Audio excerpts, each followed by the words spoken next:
우리는 계속해서 왕들의 이야기들을 여러분들과 함께 나누고 있습니다. 통일 왕국 이후에 말입니다. 띄워주실까요? 북이스라엘과 남유다로 나뉘어지면서 남유다에는 지금 여호사밧이 왕이 된 지 18년째 해, 북이스라엘은 여호람이 왕이 된 지 12년째, 이들이 연합하여 이들이 에돔과 함께 3개국이 하나가 되어서 지금 모압을 치려고 합니다.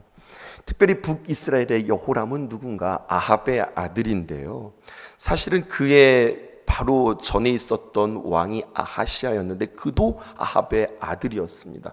무슨 말이냐면 아하시아가 왕이 된 지 2년 만에 죽자 두 번째 아들이 왕이 된 거거든요. 그게 바로 여호람이라고 하는 거죠. 어제 여러분들에게 설명드린 바 있습니다. 또 한 가지 우리가 챙겨가 볼까요? 남유다에 보면은 3대 선왕이 있습니다. 기억하실까요? 띄워주시죠. 3대 선왕이라고 하면은 여호사밧, 그리고 히스기야, 요시야입니다. 히스기야와 요시야는 우리가 수요일을 통하여서 함께 이들을 함께 살펴보았는데 지금 누가 등장하고 있어요? 여호사밧이요. 지금 남유다의 선왕.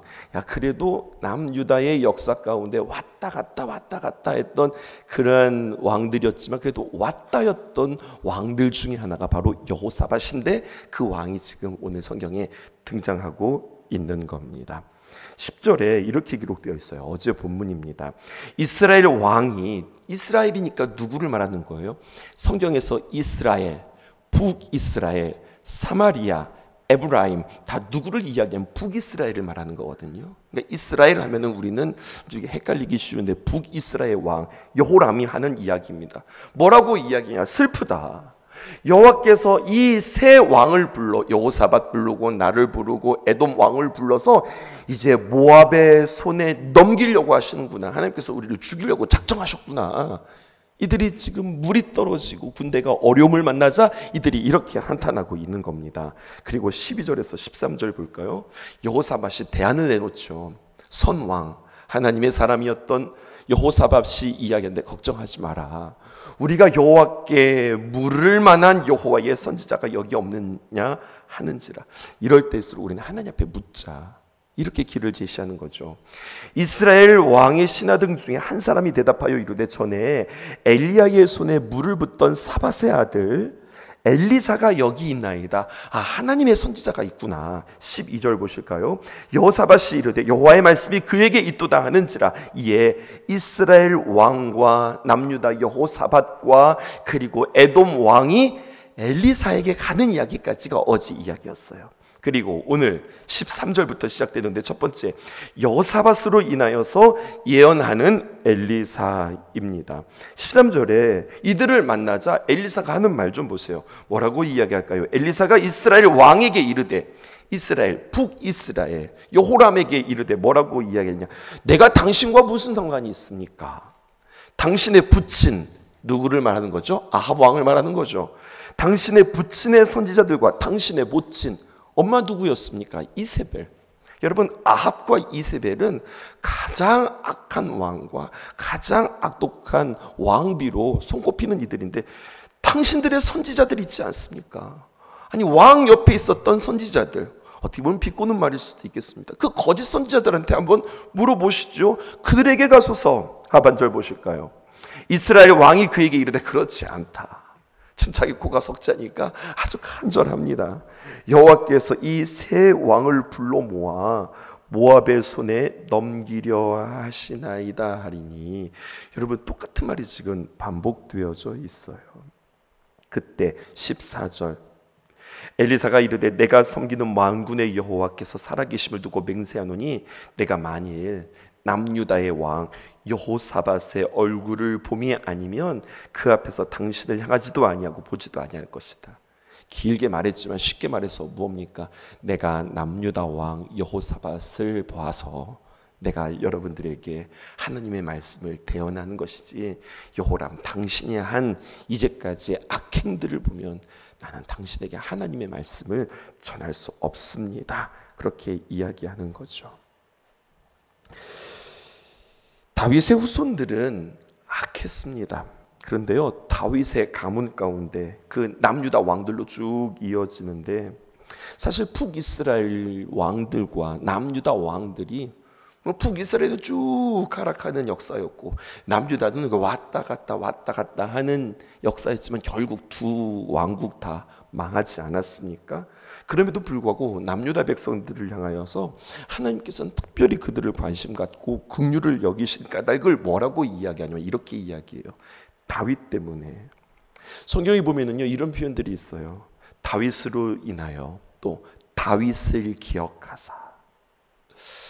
우리에게 한번 적용해 볼까요? 오늘 성경이 똑같은 패턴들로 우리들에게 이야기하고 있습니다. 여호람 당신을 봐서는 내가 어떤 예언도 할 수 없지만 여호사밧 당신을 봐서 내가 하나님의 귀한 말씀을 전합니다. 유다의 왕들 당신들 통해서는 내가 하나님의 말씀을 전할 바 없으나 당신들의 왕 다윗을 봐서라도 내가 하나님의 귀한 말씀을 전합니다. 이렇게 나로 인하여서 나를 봐서라도 라고 하는 이 말이 우리에게 참 도전되어지는 아침입니다. 이렇게 확장해서 해석할 수도 있어요. 나의 삶이, 내가 하나님과의 관계가, 나의 신앙이 우리의 자녀들의 복, 자녀들의 삶과 무관하지 않다. 부모가 타락하고 부모가 흥청망청 살아가고 하나님과 상관없이 살아간다. 자녀에 대해 이르러 그들이 하나님을 만나고 하나님을 경험하고 그들의 일대 신앙으로 살아가는 이들이 있어요. 여러분, 내가 신앙의 일대인 분들 여러분들 계세요. 그들 또한 하나님께서 긍휼히 여기시고 사랑하지만 그들의 신앙의 일대들은요 참 하나님의 크신 사랑도 있지만 큰 아픔과 큰 어려움과 큰 힘든 시험과 고난들도 있어요. 신앙생활을 하는 그 일대들 향한 하나님의 긍휼하심도 있지만 그들의 삶에 참 개척자로서 힘들고 어려운 시간들을 지나간다. 그런데 말이죠, 신앙의 2대, 3대, 4대, 요즘 5대까지 있을까요? 여러분, 그들의 신앙들을 보면 그들이 부모의 신앙들을 잘 계승해서 그렇게 이어지는 신앙의 가문, 믿음의 가문들을 보면은요, 전 이렇게 표현하고 싶어요. 활주로가 길다. 여러분, 비행기가 쫙 올라가기 위해서 말입니다. 비행기가 하늘을 나르기 위해서 그냥 그 자리에서 뭐 헬리콥터처럼 올라가는 것이 아니라 활주로를 통해서 길게 도움닫기 해가지고 하늘로 올라가는 거잖아요. 우리의 신앙이 주님 앞에 참 신실하고 귀한 신앙이 되어서 우리의 기도가 또 우리의 신앙이, 우리의 모습이 주님께 눈여김 바 되어서 우리 자녀가 아닐 뿐만 아니라 우리가 함께하고 있는 그 공동체가, 내가 머물러 있는 곳이 복이 되어지는 사람, 여러분, 이것이 복의 통로가 아닐까요? 오늘 여호사밧이 그 사명을 감당함을 우리는 보게 되어집니다. 두 번째 보실까요? 물 공급과 전쟁의 승리의 예언이 기록되어져 있습니다. 15절에 이런 표현이 있어요. 이제 내게로 검은 고 탈 자를 불러오소서 하니라. 검은 고 타는 자가 검은 고를 탈 때 여호와의 손이 엘리사 위에 있다, 이렇게 표현하고 있어요. 지금 검은 고가 3번이나 등장하고 있습니다. 검은 고 타는 자가 무엇일까요? 검은 고를 연주하는 자입니다. 에돔 땅의 물마름과 검은 고가 무슨 연관이 있을까요? 지금 이스라엘 왕, 특별히 북이스라엘의 왕의 마음이 지금 격노하고 있습니다. 격해져 있습니다. 이러다가 우리 죽게 생겼습니다. 하나님께서 우리 죽이시려고 작정했나 봅니다. 이 마음들로 마음이 상해 있습니다. 마음이 격해져 있습니다. 지금 반복하여서 이야기하고 있잖아요.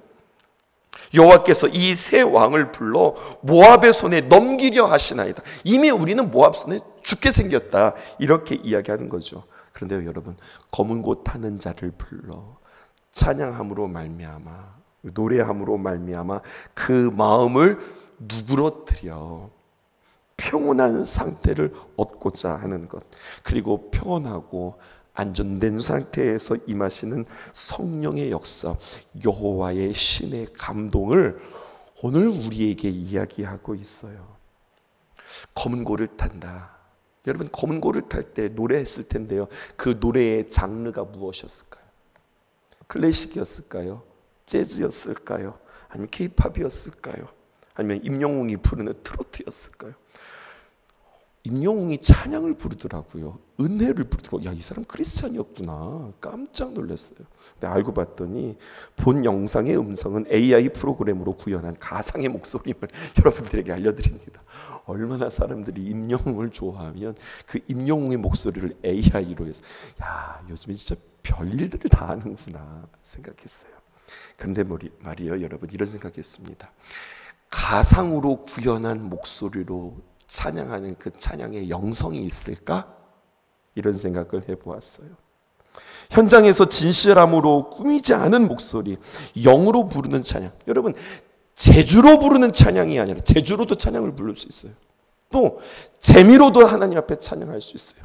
그런 것이 아니라 진실함이 없는 찬양이 아니라 하나님의 영으로 하나님을 찬양함으로 하나님을 높여드리며 하는 그 찬양 가운데 하나님의 영이 임한다고 하는 사실이에요. 각 사람마다 은혜의 통로가 다른 것 같습니다. 어떤 사람들은 말씀의 은혜가 있는 사람이 있고, 어떤 사람은 기도의 은혜가 있는 사람이 있고, 어떤 사람은 찬양의 은혜가 있는 사람들이 있는데, 특별히 찬양의 은혜가 있는 이들은 그 찬양의 가사를 통해서 참 하나님 앞에 귀한 은혜들을 받고 있어요. 사랑하는 귀한 성도들에게 오늘 도전합니다. 여러분, 나는 어떤 은혜의 통로를 가지고 있을까? 그것이 여러분들에게 더욱더 개발되어지기를 주님의 이름으로 축복해요. 뿐만 아니라 난 여기에 은혜를 받거든, 이것만 고집하는 것이 아니라 여러분 다 맛볼 줄 알기를 축복합니다. 말씀으로도 은혜 받을 줄 아셔야 하고요, 깊은 기도로도 여러분 하나님의 귀한 은혜를 경험하실 수 있으셔야 하고요, 찬송을 통하여서도 하나님의 귀한 은혜를 맛보실 수 있기를 원해요. 한식, 중식, 일식, 양식, 심지어는 분식에 이르기까지 다 맛보고 다 누리고, 여러분 그것을 우리가 즐길 수 있는 것처럼, 하나님의 은혜를 즐기는 것은 아니지만 하나님께서 우리에게 부어주시는 다양한 그 은혜의 통로에 여러분들 주인공 되었으면 좋겠어요. 이런 말을 만들어 보았어요. 천국의 양식은 말씀입니다. 천국의 호흡은 기도입니다. 천국의 언어는 찬양입니다. 천국의 삶은 섬김입니다. 응용 버전 가볼까요? 그러면 천국의 언어가 있으면 지옥의 언어도 있습니다. 지옥의 언어는 무엇일까요?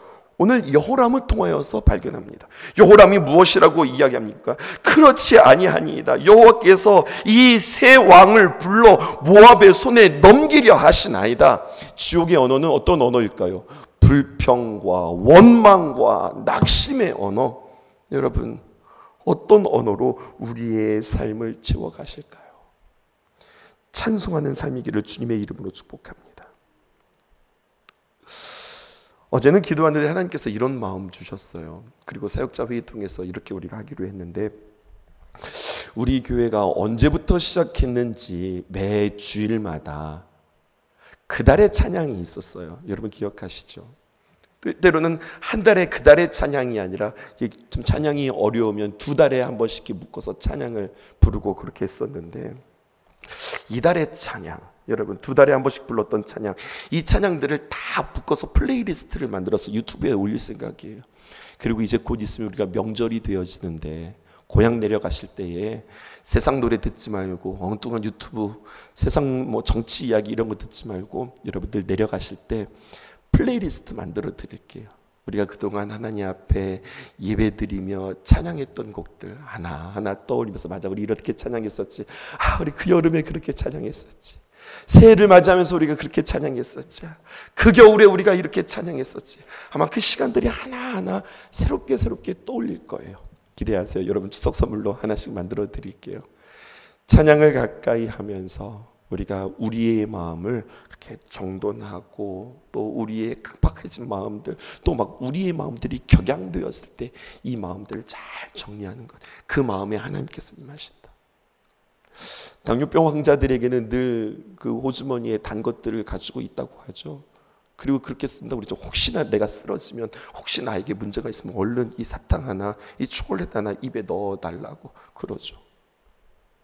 특별히 마음이 어려우신 분들이 있으세요. 공황장애가 있으신 분들에게는요, 그들이 매일 복용하는 약 말고 위급 상황에 먹는 데 탁 털어서 먹어야 하는 그런 약들이 있더라고요. 마치 당뇨병 환자들에게 단 것이 있듯 또 공황장애가 있는 이들에게 급히 먹어야 할 약이 있듯, 이것은 우리의 영적인 상태에서도 그대로 한번 적용해 볼까요? 내 마음이 심란하고 내 마음이 어렵고 때로는 내 마음이 낙심이 되고 내 마음에 우울함이 찾아올 때에 그냥 그것들을, 내 마음들을 방치하는 것이 아니라, 내 영혼을 방치하는 것이 아니라 그때 나에게 부르는 찬양, 내가 그때에 얼른 찾아서 들어야 할 찬양.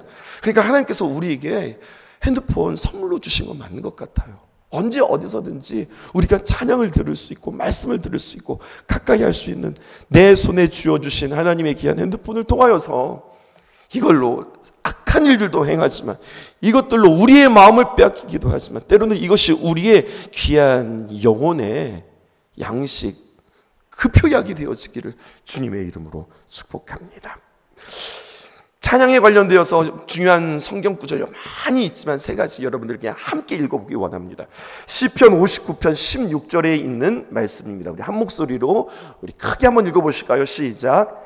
나는 주의 힘을 노래하며 아침에 주의 인자하심을 높이 부르오니 주는 나의 요새시며 환난 날에 피난처이심이니이다. 아멘. 사도행전 16장 25절에서 26절. 한밤중에 바울과 실라가 기도하고 하나님을 찬송하며 죄수들이 듣더라. 이에 갑자기 큰 지진이 나서 옥토가 움직이고 문이 곧 다 열리며 모든 사람의 매인 것이 다 벗어지니라. 하나 보실까요? 에베소서 5장 18절에서 19절 함께 읽읍시다. 술 취하지 말라. 이는 방탕한 것이니 오직 성령으로 충만함을 받으라. 시와 찬송과 신령한 노래들로 서로 화답하며 너희의 마음으로 주께 노래하며 찬송하며. 뒤에 말씀은 잘못 붙었습니다. 여러분, 성령 충만함과 찬송이 이게 부관하지 않음을 보게 되었습니다. 하나님이 귀한 말씀이 임합니다. 귀한 말씀입니다. 열왕기하 3장 16절에서 17절 이렇게 기록됩니다. 이제 하나님의 귀한 말씀이 그들에게 임하는데 그가 이르되 여호와의 말씀이 이 골짜기에 개천을 많이 팔아. 17절입니다. 여호와께서 이르시기를 너희가 바람도 보지 못하고 비도 보지 못하되 이 골짜기에 물이 가득하여서 너희와 너희 가축과 짐승이 마시리라 하셨나이다. 여러분, 바람이 불어야 구름이 모이고 구름이 모여야 비가 내리고 비가 내려야 개천에 모아져서 물이 모아지는데, 오늘 성경 보실까요? 보지 못하는 것 투성입니다. 보니 오늘 구름도 없고 또 오늘 보니까 없는 것들을 쭉 보실까요? 이렇게 표현되어져 있어요. 다시 한번 열어주시죠. 16절입니다. 17절이요. 바람도 보지 못하고 비도 보지 못하고 보지 못하는 것 투성인데 하나님께서는 뭐라고 이야기해요? 이 엄청난 일, 보지 못하니 없을 것 같으나 18절입니다. 이 엄청난 일이 여호와께서 보시기에는 어떤 것이냐? 작은 것이라. 여호와께서 모압 사람도 당신의 손에 넘길 것이다. 이렇게 말씀하시는 그 하나님, 우리는 무엇을 보면서 주 앞에 나아가는가? 보이지 않으니까 이거 안 되겠는데, 아니 구름도 없는데 바람도 없는데 비도 없는데 어떻게 개천에 물이 있을까? 여러분, 우리 하나님은 어떤 하나님입니까? 이 엄청난 일을 이루시는 하나님, 눈에 보이지 않는다 할지라도 이루시는 하나님이라고 우리에게 말씀합니다. 그리고 그 말씀이 성취되어져요. 예언의 성취가 20절에서부터 25절에 기록되어져 있습니다. 중요한 것 한 가지가 우리 놓치지 않을 텐데요. 20절 보세요. 아침이 되어 소재 드릴 때에 물이 에돔 쪽에서부터 흘러나와 그 땅에 가득하였다. 지금 에돔 땅에 들어갔는데 뭐가 없었던 거예요? 물이 없었던 거예요. 물이 근원이 말랐던 거예요. 물이 없었던 그 물이 에돔 쪽에서부터 흘러와서 그 땅에 가득했다. 중요한 것은 물이 가득한 게 중요한 게 아니에요. 어느 때에 이 일들이 일어난 거예요? 아침이 되어서 그들이 소제를 드릴 때, 예배할 때에 기적이 일어나는 겁니다. 예배 드릴 때, 좀 더 구체적으로 이야기해 볼까요? 하나님의 말씀이 선포되어지고 그 말씀이 들릴 때 창조의 역사가 일어나는 거예요. 창세기 1장을 여러분들 기억해 보세요. 하나님께서 말씀하시자 없던 것이 있던 걸로 바뀐 거예요. 하나님께서 말씀하시자 공허함이 충만함으로 흑암이 빛 가운데 있고, 그리고 혼돈이 질서로 바뀌는 역사가 있었어요. 무엇이 있을 때? 하나님께서 말씀하실 때 말입니다. 그러므로 여러분, 이 문장을 한번 기억해 보세요. 모든 변화는 어디에서 일어나느냐? 하나님의 말씀에 선포되어지는 그 자리에 있다는 거예요. 더 나아가 볼까요? 하나님의 귀한 말씀의 선포, 세상의 변화는 어디에서 시작되는가? 그 선포되어진 말씀, 그냥 말씀이 선포되어진다고 끝나는 게 아니에요. 오늘 말씀도 마찬가지입니다. 그들이 예배 드린다는 것 그게 중요한 게 아니에요. 그 예배를 통하여서, 소재를 통하여서 하나님의 귀한 말씀을 듣고, 선포되어진 그 말씀을 듣고 내가 변할 때 세상은 변하는 겁니다. 여기까지 가셔야 되는 겁니다. 내가 예배 드렸어. 오늘도 주일날 나서 주님 앞에 예배했어. 예배한 것이 중요한 것이 아니라 그 예배를 통해서 하나님의 귀한 말씀이 선포되었고, 그 선포된 말씀이 나에게 레마로 들어와서 내가 변할 때 세상이 변하는 거라고요. 기도는 왜 하는 겁니까? 하나님, 저 사람 좀 바뀌게 해주세요. 하나님, 이 상황이 바뀌게 해주세요. 이러기 위해서 우리가 기도하는 것이 아니라, 기도하는 이유는 내가 바뀌어야, 여러분, 세상이 변한다고 하는 원리를 성경은 우리에게 이야기하고 있어요. 아무리 기도해보세요. 내가 변하지 않으면 세상이 변하나? 아무리 기도해보세요. 내가 안 바뀌었는데 내 주변이 변하나? 내가 기도하는 이유는 그 누군가를 변화시키기 위해서가 아니라 내가 변화되어지기 위해서이고, 내가 십자가로 내 자신이 죽기 위해서 내가 기도하는 것이다. 이 원리를 아셔야 하는 겁니다. 엉뚱한 사람에게 적용하지 마시란 말이에요. 말씀을 듣는 이유, 아이고 이 말씀은 우리 구 권사님 오셔서 꼭 들어야 되는 말씀인데, 아니요, 당신 들으라고 하나님께서 주시는 말씀이라고요. 말씀을 듣고 내가 변할 때 나의 환경은 변하는 겁니다. 나의 삶을 여전히 예전의 모습과 고수하고 있는 나의 모습은 아닌가? 아니면 그 말씀을 통해서 내가 작정하고 내가 변하였더니 주변이 변하네, 나의 삶이 변하네, 나의 사역이 변하네. 이것을 경험할 수 있었으면 좋겠어요. 근데 오늘 말씀 마지막입니다. 이렇게 표현하고 있어요. 오늘 제목이 참 묘하지요. 승리가 아닌 승리다. 이렇게 이야기하고 있어요. 마지막 보십시다. 모압의 인신제사와 연합군대 퇴각의 이야기가 있습니다. 27절 하나만 볼게요. 이렇게 해서 하나님께서 그들에게 승리를 주시는가 하였는데, 이에 그들이 물을 마시고 다시 한번 전투력이 상승해서 그들을 치려 할 때에 모압이 가만히 있지 않습니다. 죽기 살기로 대듭니다. 어떻게 합니까? 27절에 이에 자기 왕위를 이어갈 왕이 될 맏아들을 데려와, 지금 모압 왕이 선택하는 거예요. 어떻게 하는 거냐? 성 위에서 그 아들을 태워서 번제로 드리는 겁니다. 인신제사를 드리는 거예요. 그러니까 그것을 본 이스라엘이 말입니다. 크게 경노함이 임함에 그들이 떠나 각기 고국으로 돌아갔다. 이렇게 표현되어 있거든요.